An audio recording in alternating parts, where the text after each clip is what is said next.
الم یکن نطفۃ من منی یمنی ثم کان علقۃ فخلق فسوی فجعل منہ الزوجین الذکر والانثی. اللہ کہتے ہیں پھر اس میں نے مرد بنایا عورت بنائی. اگر یہ آٹومیٹیکلی انسان بندر سے یا سیل سے بنے ہوتے تو جوڑے تھوڑی بنے ہوتے. اتفاق سے اتنی خوبصورت نسل تھوڑی تیار ہوتی ہے کہ مرد بن رہا ہے اور الگ سے عورت, دونوں کی اٹریکشن, دونوں کے ملاپ سے نسل. اتفاق سے ہونے والی چیزوں میں اتنی خوبصورت مینجمنٹ نہیں ہوتی. اللہ نے اس آیت سے اپنے وجود کو بھی ثابت کیا. اور آخر میں عجیب بات کی اللہ نے, فرمایا الیس ذلک بقادر علی ان یحیی الموتى. جو پانی سے مرد بنا رہا ہے عورت بنا رہا ہے, جس نے پانی میں ایسے سافٹ ویئر ڈال دیے کہ دو نسلیں بنے تاکہ آگے نسل بھی چلتی رہے, تو کیا یہ دوبارہ تمہیں پیدا نہیں کر سکتا؟ کیا اس میں اتنی طاقت نہیں تمہیں دوبارہ انسان بنا کے کھڑا کر دے؟ تو یہ جو میں نے سورہ الحاقہ کی آخری آیات پڑھی نا, ان کا بھی یہ مفہوم ہے. اللہ کہتے ہیں کہ یہ قرآن نصیحت ہے پرہیزگاروں کے لیے جو بننا چاہتے ہیں. نہیں تو اللہ فرماتے ہیں کہ ہمیں پتہ ہے کہ بہت سے لوگ انکار کر رہے ہیں, لیکن جو انکار کرنے والے ہیں انہ لحسرۃ علی الکافرین, یہ قرآن انکار کرنے والوں کے لیے قیامت کے دن افسوس کا ذریعہ ہوگا. یہ حجت ہوگی, وہ کہیں گے کاش ہم اس پر ایمان لے آتے, کاش ہم اس کی باتوں کو فالو کر لیتے. آج دنیا میں سب سے کم اہمیت قرآن کو دی جا رہی ہے. ویسے تو بڑی اہمیت دی جاتی ہے, بڑے الفاظ مخارج سے سیکھتے ہیں, اور جناب مردوں پہ بھی پڑھا جاتا ہے, اور بطور رقیہ کے دم درود کے بھی پڑھا جاتا ہے, اور غلافوں میں سجا کے اوپر بھی رکھا جاتا ہے. عمل کے لحاظ سے زیرو. سب سے بڑا عمل تو یہ کہ قرآن بار بار اس دنیا کو مسافر خانہ, وما الحیات الدنیا الا متاع الغرور, یہ آیت ہے. بس اللہ کہتے ہیں دنیا کی زندگی سوائے دھوکے کے, تو 2 ٹکے کا چھوڑا اللہ نے اس دنیا کو یار, ہے بھائی. بحریہ ٹاؤن کو اللہ کہہ رہے ہیں دھوکے کے علاوہ. میں بحریہ ٹاؤن پہ اس لیے نہیں کہ وہ اصل میں کراچی کے دل میں کیا گھسا ہوا ہے بحریہ ٹاؤن. کوئی نیا پروجیکٹ آئے گا تو پھر اس طرف جائیں گے نا. ریاض ملک کو بولو کوئی اور پروجیکٹ شروع کرے, مفتی صاحب کی مثالوں میں بحریہ ٹاؤن کے علاوہ کچھ آ ہی نہیں رہا ہے, کیونکہ کامیابی کا معیار یہ سمجھ لیا آپ لوگوں نے. تو ہو سکتا ہے میں خود بحریہ ٹاؤن میں پلاٹ خرید لوں. کہیں آپ بولو مفتی صاحب بحریہ ٹاؤن کا رگڑے لگا کے, میں نے خریدنے کا میرا ارادہ نہیں, ایک مثال دے رہا ہوں. تو یہ میں اس لیے سمجھا رہا ہوں کہ کہیں آپ یہ نہ سمجھیں میں بحریہ ٹاؤن کی مارکیٹ کو تباہ کرنا چاہ رہا ہوں. ٹھیک ہے, آپ پلاٹ خریدیں, گھر بنائیں بحریہ ٹاؤن میں, ڈی ایچ اے میں, ڈیفینس میں, کہیں بھی. ہم تو آپ کو یہ کہہ رہے ہیں کہ سمجھو مسافر خانہ. جیسے آپ سفر کرتے ہو ٹرین میں, اے سی پارلر میں, وہاں بھی آپ چاہتے ہو اے سی ٹھیک ہو جائے, پنکھا چلے, لیکن دل سیٹوں سے اور ایئر کنڈیشن سے نہیں لگاتے. پائیدان پہ بھی بعض دفعہ موقع ملتا ہے, آدمی پاؤں رکھ کے چلا جاتا ہے, دل نہیں لگاتا. تو بحریہ ٹاؤن, اور دل سے دنیا نکلے گی جب تک صدقہ خیرات نہیں کرو گے. اگر آپ کے پاس 3 پلاٹ ہیں, ایک اللہ کے لیے, کیا کر دو کہ چلو یار ایک دل سے نکلے نا, دل سے نکالو, چلو یار ایک نکالو یار.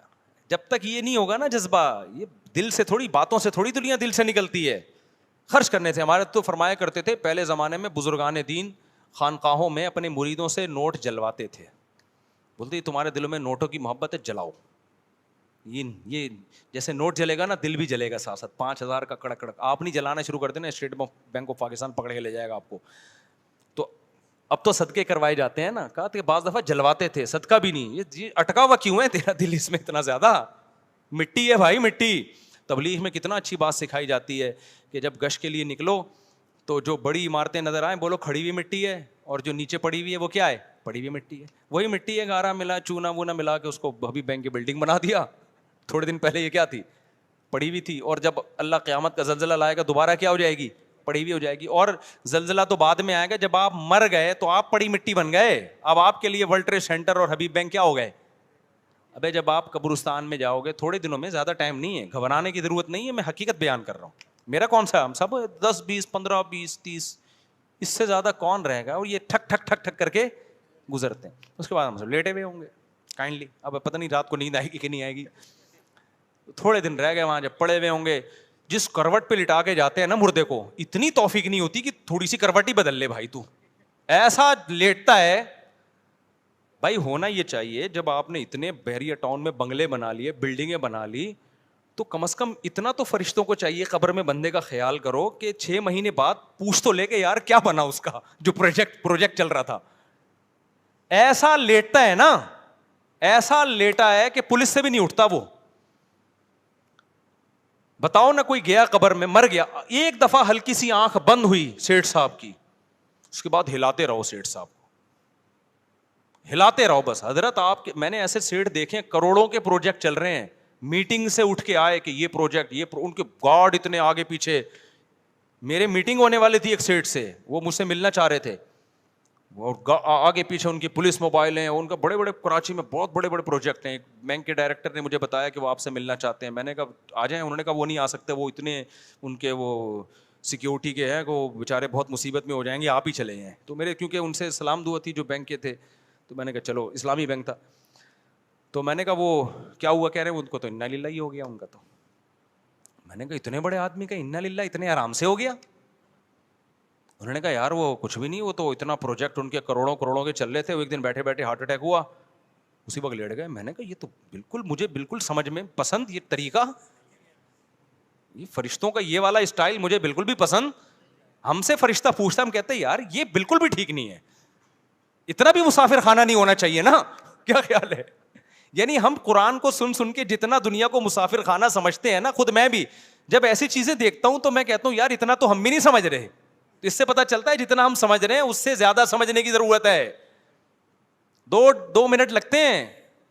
تو اتنا بڑا سیٹ, انہوں نے مجھے بینک کے وہ ڈائریکٹر صاحب نے کہا کہ بھائی وہ تو اٹیک. میں نے کہا کیسے, عمر بھی زیادہ نہیں تھی. میں نے کہا کیسے مر گئے؟ کہہ رہے پتہ نہیں, ہمیں خود حیران ہے, وہ اٹھا کر کے ایک دل میں پین ہوا ہے. حالانکہ اتنے بڑے مالدار لوگ تو ہر وقت ہارٹ اسپیشلسٹ سے ان کے تعلقات ہوتے ہیں, ان کا کولیسٹرول لپڈ پروفائل کے پورے ٹیسٹ رہتے ہیں ان لوگوں کے, شوگر اور سب. ہم لوگوں کی طرح تھوڑی ہوتے ہیں کہ 2 پراٹھے 3 انڈے پھوڑ کے جب بالکل مرنے لگے تو پھر ٹیسٹ کراتے ہیں جا کے, یار یہ چکر کیا چل رہا ہے. غریب آدمی تو یہی کرے گا نا, ان کے لحاظ سے تو ہم غریب ہی ہیں, پھر بھی نہیں مرتے. یہاں ہماری کمیٹی کے پرانے صدر ہیں طارق بھائی, نام لینے میں کوئی حرج نہیں ہے. میں 2006 میں آیا تھا, وہ بیچارے نا 2006 میں نے دیکھا بہت بیمار, نماز پڑھ رہے ہیں تو ایسے کانپ رہے ہیں, بس ایسا لگتا تھا یہ ان کا آخری مہینہ ہے. اچھا اللہ نے ان کو توفیق دی ہے, دنیا کی محبت ان کے دل میں نہیں ہے, دیندار آدمی ہے نا, وہ دنیا کو لات ماری ہوئی ہے انہوں نے, اللہ اللہ میں لگے رہتے ہیں, پیسے آتے ہیں ان کے پاس. لیکن میں نے ان میں ایک چیز دیکھی جو میں نے دیکھا کہ دنیا کی ٹینشن نہیں ہے, نماز میں بہت دل لگتا ہے ماشاء اللہ, اللہ ان کو اور عمر میں برکت دے. ہر وقت لگتا تھا ابھی دنیا سے چلے جائیں گے یہ, 2023 ہو گیا, زندہ ہے وہ, 2023 ہو گیا, ہانپتے کانپتے نا. اچھا میں کئی بار سوچا میں ان کی عیادت کے لیے جاؤں, کیونکہ مجھے ڈر لگا بھی نہیں گیا تو اگلے ہفتے سے پہلے ان کا انتقال نہ ہو جائے. جب میں نے 10-15 سال دیکھا نا یہ بندہ کا انتقال نہیں ہونے والا, میں نے کہا بھائی مجھے لگتا ہے کہ سب کو مار کے جاؤ گے آپ. اور اتنے صحت مند لوگ جو ان کو ترس کھاتے تھے, بھائی وصیت لکھ لیں آپ کا کچھ پتہ نہیں ہے, وہ مشورے دینے والے چلے گئے. ان کے جنازے پڑے انہوں نے آ کے, ان کے ابھی کچھ دن پہلے پھر گر گئے تھے, اور ڈاکٹر منع کر رہے ہیں روزہ نہ رکھو, سارے روزے بھی رکھیں, لیکن پھر بھی ڈاکٹروں کی مانے, ایسا نہ ہو آپ کو اس طرح کے توکل شروع کر دیں. وہ روزے بھی چل رہے ہیں. ایک دن تو رمضان میں گر گئے, ہم نے زبردستی پانی پلایا زندہ کرنے کے لیے. ہم نے کہا یہ بندہ گیا بھائی, وہ جی جب گرمیوں کا روزہ تھا, پہلا روزہ میں کتنے لوگ مر گئے تھے, اس میں ان کا بھی پورا چانس ہو گیا تھا, کیونکہ بہت طاقتور لوگ اس پہلے روزے میں گئے ہیں. آپ کو پتہ ہے عیدی سینٹر میں وہ جنازوں کے لیے چارپائیاں کم پڑ گئی تھی, جگہ کم پڑ گئی تھی. کراچی میں بہت پہلا روزہ تھا, چند سال پہلے کی بات ہے, ہیٹ اسٹروک کی وجہ سے بہت لوگ مرے تھے اس میں, تو اس میں وہ بھی گر گئے تھے. وہاں تک نہیں جایا جا رہا تھا, گر گئے, پھر پانی وانی ڈالا, ہم نے زبردستی روزہ توڑوایا ان سے, پھر بیٹھ گئے الحمدللہ. پھر اگلے دن پھر روزہ. ابے میں نے کہا بھائی کیا کر رہے یار تو صحیح ہے, الحمدللہ چل رہے ہیں. تو وہ اتنا بڑا سیٹ جو ان کی ہمارے سے میٹنگ ہونے والی تھی, میں نے پوچھا جی کیا ہوا, کہہ رہے ہیں وہ بیٹھے بیٹھے لیٹ. حالانکہ ان کے لپڈ پروفائل اور ہارٹ. ایک دفعہ ہانگ کانگ سے ہمارے ریلیٹیو کا فون آیا کہ مفتی صاحب یہاں ایک پاکستانی ہے, اس کی عمر 40 سال ہے اور فضائی کمپنی میں اس کے اتنے شیئرز ہیں, ارب پتی آدمی ہے وہ. مفتی صاحب پاکستانی, اسٹرگل ہے. اسٹرگل کیا ہے؟ محنت ہے یار. دیکھو اس نے 40 سال میں یہاں ہانگ کانگ کی نیشنلٹی بھی مل گئی, اور کسی جہازوں کی کمپنی میں اس کے شیئر سب سے زیادہ ہیں. اتنا پیسہ ہے مفتی صاحب, اتنا پیسہ ہے آپ سوچ نہیں سکتے. ہمارے ہانگ کانگ میں ایک دوست ہے, مجھے سمجھا رہے تھے. میں نے کہا اچھا ہوگا بھائی. تو ایک دن ان کا فون آیا کہ حضرت وہ اس کا تو انا للہ ہو گیا بندے کا, 40 سال کی عمر میں کیا ہو گیا. میں نے کہا کیسے ہو گیا بھائی, وہ تو اتنا مالدار. انہوں نے کہا وہ ایئرپورٹ پہ کھڑا ہوا تھا بریف کیس لے کے فلائٹ کے انتظار میں, کھڑے کھڑے ہارٹ اٹیک ہوا, ایسا لیٹے کہ ہانگ کانگ کی پولیس بھی ان کو نہیں اٹھا سکی. تو آپ کیا سمجھ رہے ہو جو کروڑ پتی ارب پتی آدمی ہے, کیا اس کے پاس میڈیکل رپورٹیں نہیں ہوں گی؟ ان کے تو ہر وقت ڈاکٹر چیک کرتے رہتے ہیں, حضرت آپ کا دل آج تھوڑا سا ضرورت سے زیادہ دھڑک رہا ہے, ٹھیک ہے نا, پراٹھے کیا کریں. ہم لوگ بے وقوف ہیں, ہم جو پھاڑ کے. ابھی کیا ہوا ہے, وہ میں فضائل سنا رہا تھا میٹھے کے نا, کہ میٹھا کم کھانا چاہیے, میٹھا کم کھانا چاہیے. گھر میں بھی بتا رہا تھا گھر والوں کو, دیکھو میٹھا جو ہے نا, ڈاکٹر کہتے ہیں نا 40 سال کے بعد میٹھا کم. فریج کھولا, آم نظر آ گئے ہمیں. اچھا, میں گھر والوں کو بھی سمجھا رہا تھا, میں نے کہا لے آؤ بھائی. تو بھی اس سے ہم نے پھوڑ پھاڑ دی. آم تو کھانے کا ہو نا, آم تو پھوڑنے کی چیز ہے. کل ایک بندہ مجھے کہنے لگا, کہنے لگا مفتی صاحب آپ آم کے میں کھانے کے بجائے پھوڑنے کا لفظ استعمال کرتے ہو, خدا کے لیے مت کرو, لوگ شوگر کے مریض بن جائیں گے. لوگ نے بھی پھوڑنا شروع کر دیا آپ کے بیان سن کے. آم میں اتنا شوگر ہے, ڈاکٹر کہتے ہیں یہ بہت نقصان دہ ہے.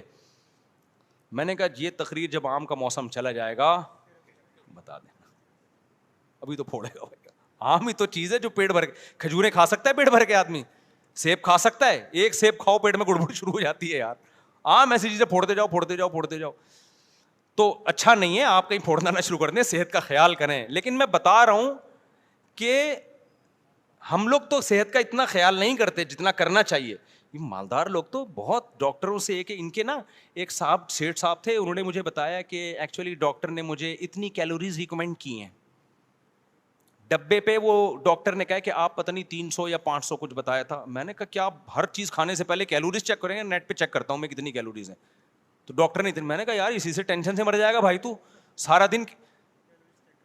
میں اگر 2 پراٹھوں کی کیلوریز چیک کرنا شروع کر دوں تو اس میں تو اتنی ٹینشن ہوگی کہ مجھے 4 پراٹھے کھانے پڑیں گے, پھر اتنی کیلوریز میری ضائع ہو جائیں گی.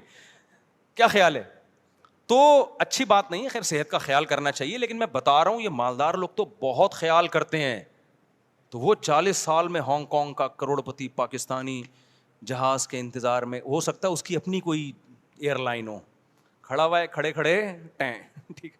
تو وہاں یہ آیتیں اللہ کی ساتھ, فلا صدق ولا صلی, اللہ کہتے ہیں صدقے کر دیتا, مدرسے بنا دیتا, یتیم خانے بنا دیتا, صدقہ جاریہ بنا دیتا, دنیا کو مسافر خانہ سمجھتا, اور حی علی الصلاۃ. کتنا تھوڑا سا اللہ کا مطالبہ ہے, اللہ کو بہت زیادہ تھوڑی مطالبہ کرتے ہیں, لیکن فکر ہی نہیں کرتے. تو اللہ بھائی ہم سب کو وَإِنَّهُ لَحَسْرَةٌ عَلَى الْكَافِرِينَ والی آیت کو سمجھنے کی توفیق عطا فرمائے, کہ دنیا میں سمجھ میں نہیں آ رہا, آخرت میں یہ حسرت کا ذریعہ بنے گی. اللہ ہمیں موت سے پہلے عقل عطا فرمائے اور دنیا کو مسافر خانہ سمجھنے کی توفیق عطا فرمائے.